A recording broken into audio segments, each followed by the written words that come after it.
So as a lifelong autism advocate and activist myself, I come here today to announce with a heavy heart and great sadness that we filed a federal lawsuit today against the Long Beach Public Schools. That also includes a special education teacher, some teacher aides, various school administrators, and I could name some of these key individuals. One of the special education teacher is Lisa Weitzman, the defendant in our case, as well as the two teaching assistants, Schneider and Jean-Marie Lilley. As far as the administrators go, we have the list for you, but one I'll point out is the superintendent, David Weiss, who continues to work as the superintendent of the Long Beach schools and is a defendant in this as well.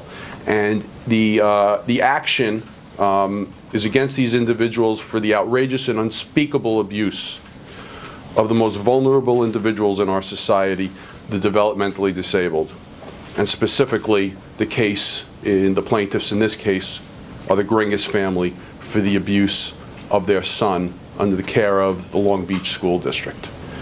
The causes of action are provided. We also provided a memo with this to help explain some of the technical aspects of the causes of action.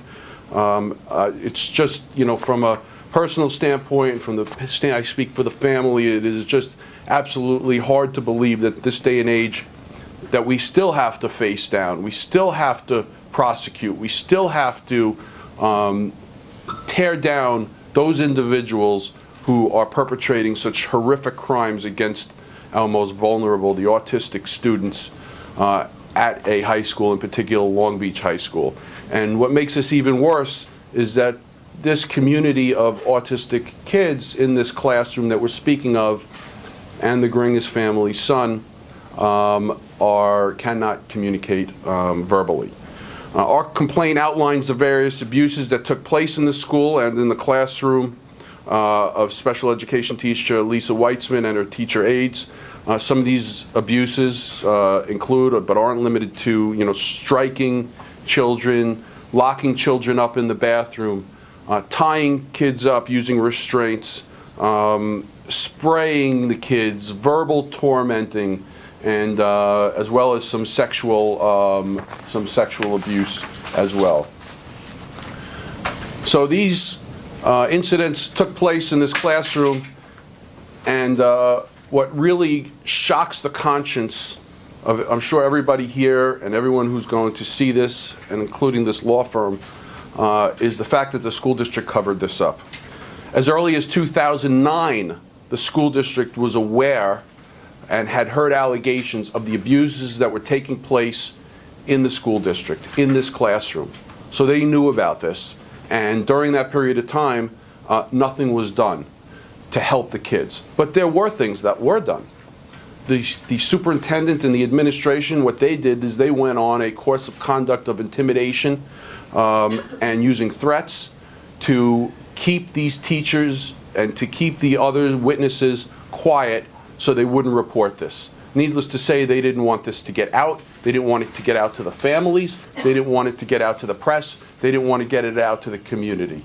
How horrible would that be? But how horrible is it that we can't, that there was a tremendous cover-up? And this cover-up was from bottom to top, and our complaint explains it with great detail. It wasn't until October 2015, okay, this is after 2009 is when they first started hearing all these complaints, but in October 2015, not by the school, an anonymous letter was spread around the community whereby explaining the abuses that were going on in this school and in this classroom. And that's the only way the families were able to find out what exactly was happening here. And when they did find out, then they decided they needed to take action and blew the cover off this entire awful life situation for the Gringas family.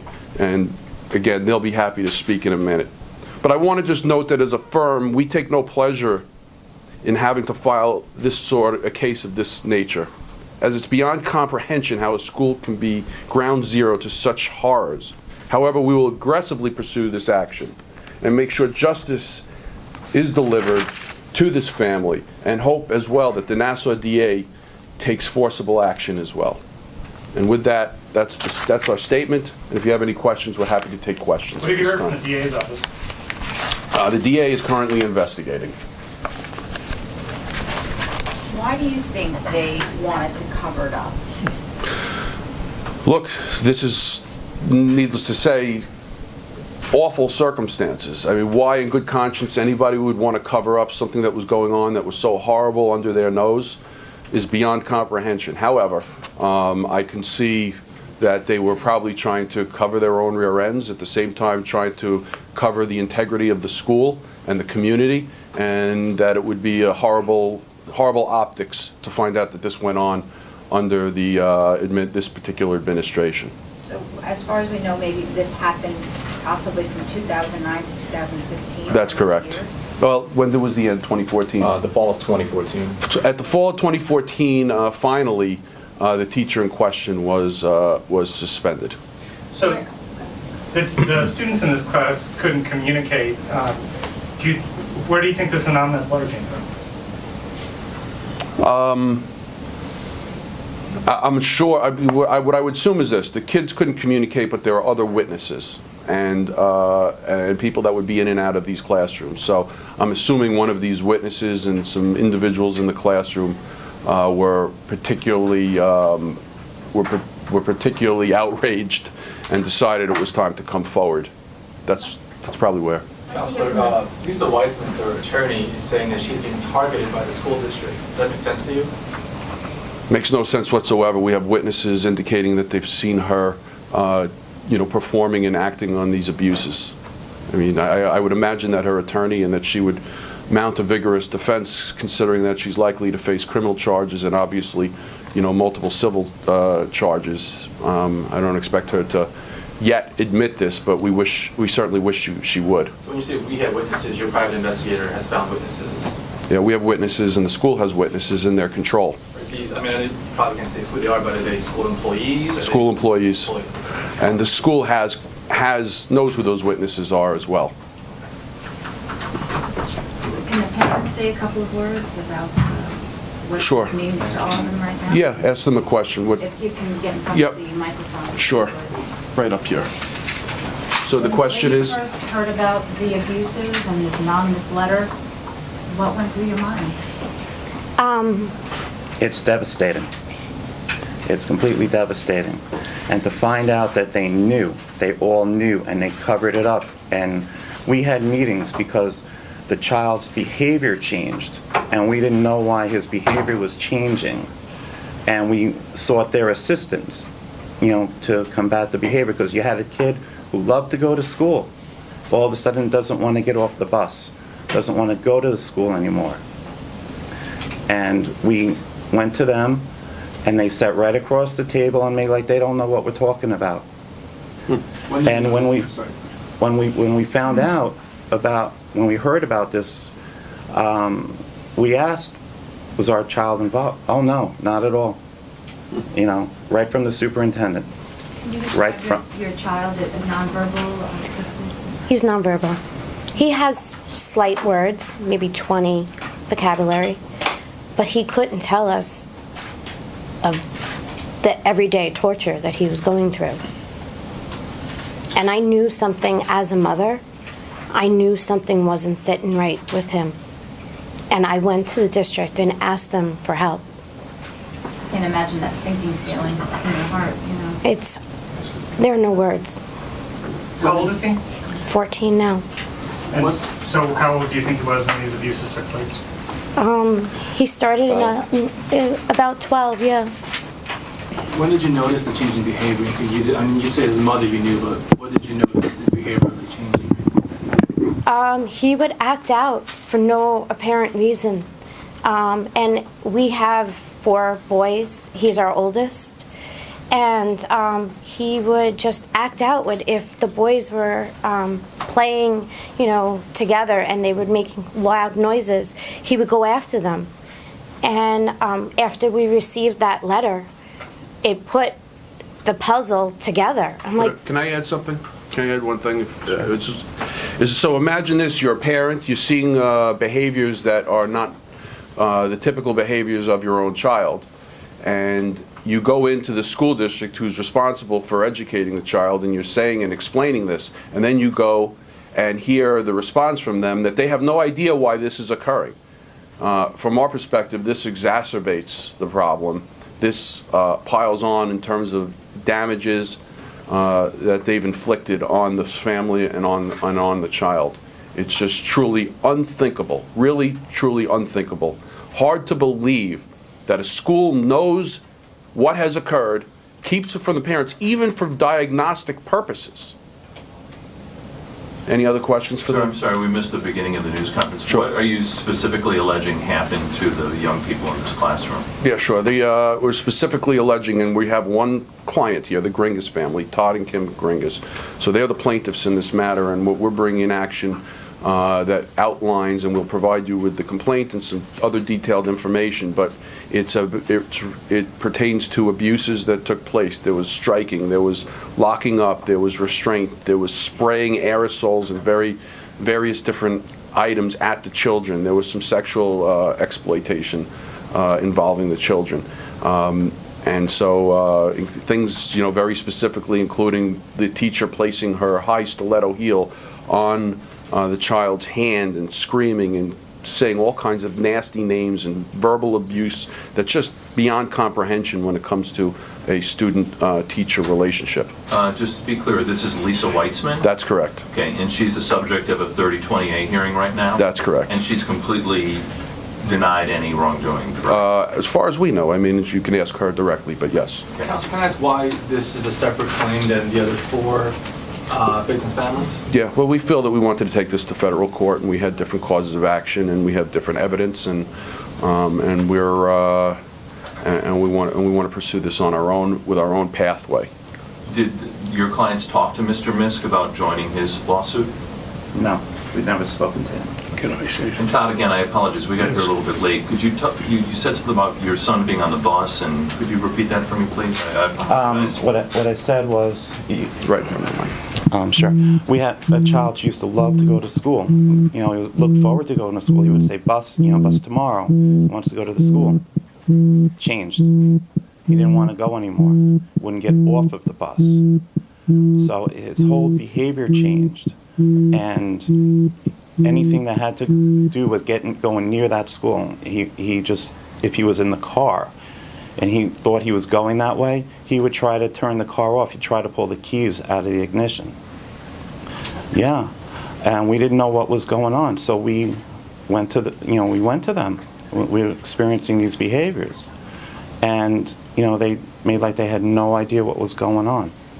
The special education coordinator for the middle school, the head of pupil personnel services, Ms. Cantori, she's, well, we'll have to take some data and we'll have to do some observations. Meanwhile, she knew exactly what was going on, and they did nothing. They just covered it up.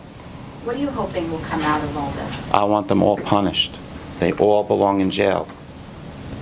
That's what we want. I'd like to add something, if I might. For those of you who know me, I've been around a very long time and have been involved in very, very high-profile cases. And I have to tell you that in all my years, this has to be the worst case I have ever handled. The abuse here is just, it goes beyond comprehension. To abuse any child is a horror. To abuse a special needs child goes beyond my ability to verbalize how I feel. I have 2 special needs children, grandchildren, and God forbid this was one of them. I don't know how I would react.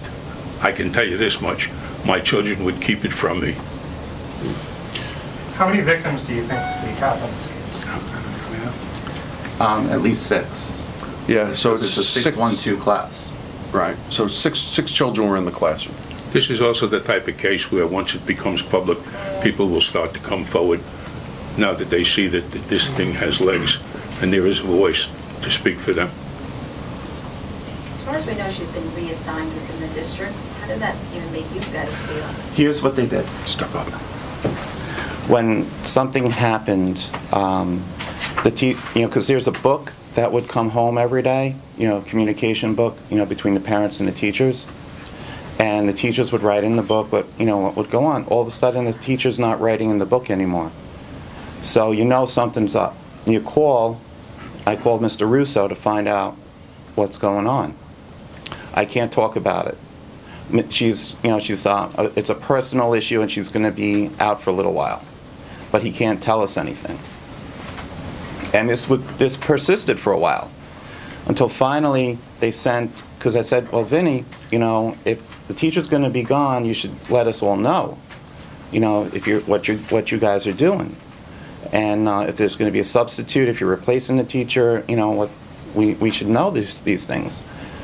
So he sent a letter just saying that she was going to be out for personal reasons. And, then they wouldn't tell us anything else. And that's kind of how it went. They just wouldn't provide any information. Todd, before you learned about this, you must have dealt with Lisa Weitzman. Was there anything about her and your interaction with her that would have indicated? I just thought, I only met her a few times because we would have the annual reviews, and I just thought she was very high-strung, She didn't give, the impression of anything else, but I'm not an expert on, people's behavior. But she just, was very, very quick, but she seemed like she was kind of high-strung. And no one could, of course, be able to identify who an abuser is, as we all know. Can you tell us when you noticed the behavioral change in your child? He has anxiety.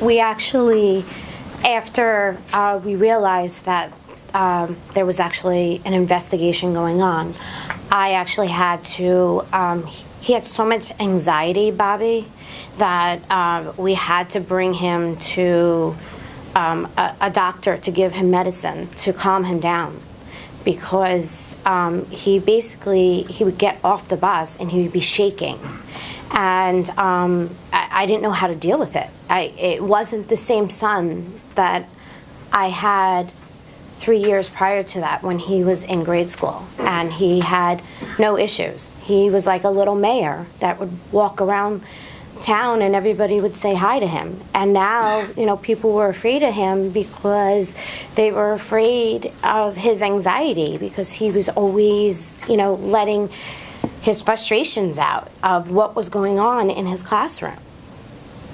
How is he now? He's better. Once, I gotta tell you, last year was the last year at the middle school. And once that year was over, his behavior started to, get better. He's going to a different school now? Yeah, now he's at the Long Beach High School. Do you still feel comfortable with having him in the same school district? No, because you can't trust that if something happened that they would ever tell you. They can't be trusted, none of them. Not just for my kid, but for anybody's kid. You could never believe that you would get a straight story out of them. Well, just 1 second, I just want to confer here.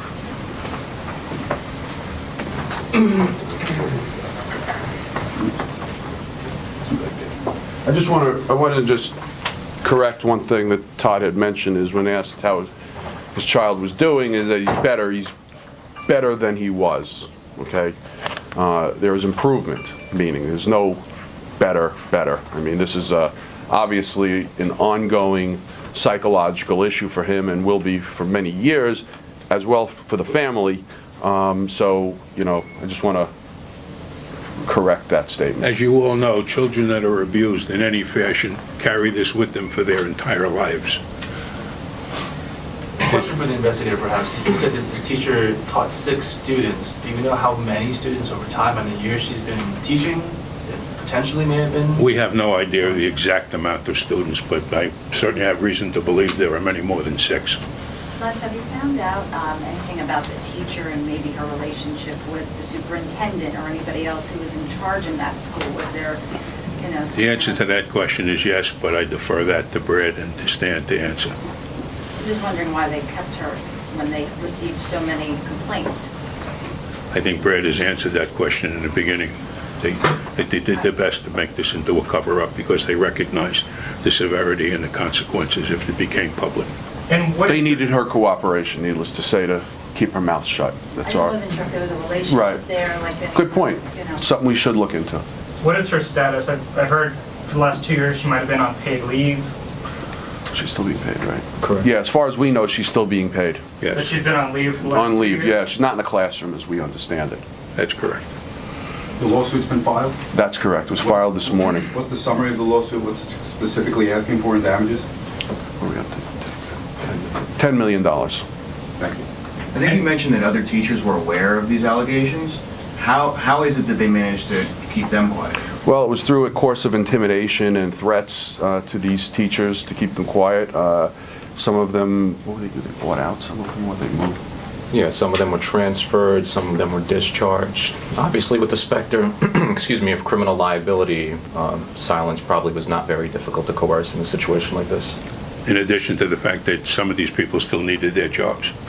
So you talked to some of those employees? We've Find that out? we have the information. I'd just like to add this, that my staff, led by a gentleman who retired New York City Tech, Tom Sigliano, when we took this case, they have all volunteered to work this case free of charge because of the terrible, horrible situation that has occurred. And my hat's off to them. And what is the advantage of filing this in federal court? Anyone? The advantage of federal court is that we believe that we're going to divorce this case from any type of state connections, any type of political influences, any other undue considerations other than getting justice for the family pursuant to the law. And so is this a kind of on information and belief case, or do you have any physical evidence, or? What is? Yeah, at this point, some of it is upon information and belief. As far as the physical evidence, we believe the great majority of it is in the possession of the district. Is there any kind of video evidence, any cameras in the school or anything like that? They have it. The school district's in possession of that. Are there cameras inside the classroom? I believe so. We believe so. There are also cameras in the hallway where some of these acts took place. And the 3028 charges, can you summarize what they had brought her up on? As far as we're aware, there were 8 charges detailing all of these various acts of abuse in a public hearing. We have made a request for the transcripts, but unfortunately to date the district has refused to provide them. As far as that video, were you going to obtain? We'll obtain all of this. I mean, it's going to be, and that's why, you know, we're going to aggressively pursue it through litigation, through subpoena power. And, you know, we're pleased that we believe the federal court is the way to get justice most rapidly and with the great force of the federal court and judges that sit in federal court. Any other questions? Again, we'll make people available to you right after this. But thank you all for coming. Appreciate you covering this very important story.